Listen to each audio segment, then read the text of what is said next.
Good morning guys. Ito na po kami ngayon start po kami ng aming paglilinis dito sa Dolomite Beach.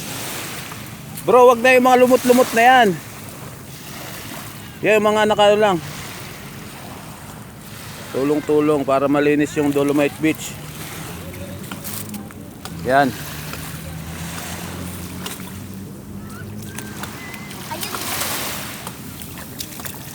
Oh yan, oh dito. Yan. Oh, hawak. Ano pre, bibidyoan ko rin yung iba ron. Oh yan. Ito ibang tropa, tulong-tulong. Paglinis. Pero hindi ko alam kung kailan mauubos itong mga pinestin na basura na to.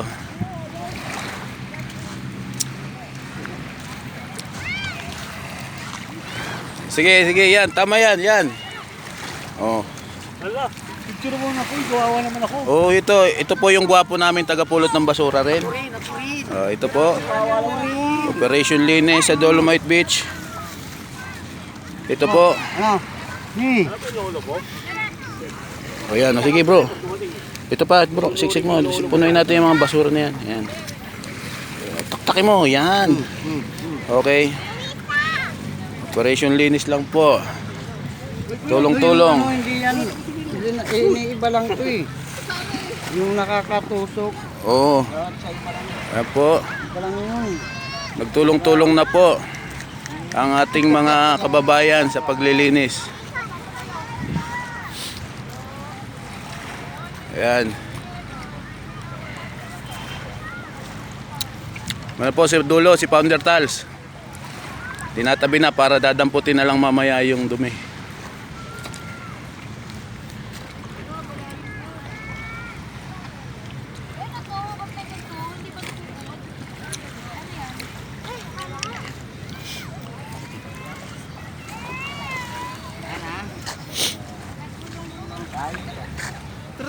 Doon mo tayo sa may malilim mo.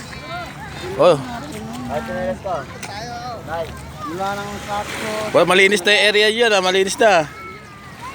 Marami. Yung ano, importante yung nandun sa dulo, yun, kunin nyo yun nandun. O yung dulo. Oo, kunin nyo yun doon. Yun. Yun, pati na.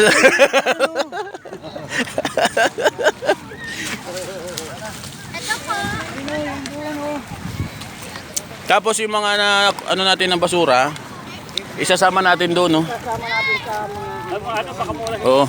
Bro Kulot, at punta mo si Founder Tals doon, ayun. May mga naitabi na siya ron. Pasok na dyan sa sako. Ayun o, konti lang yan o. Oo. Ito puno na eh. Hindi pa puno yan.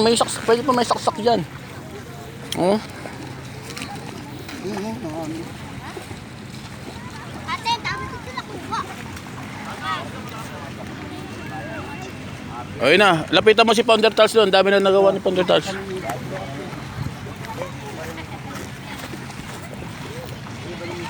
Yung tinabi ni Founder Tals, pwede mo nang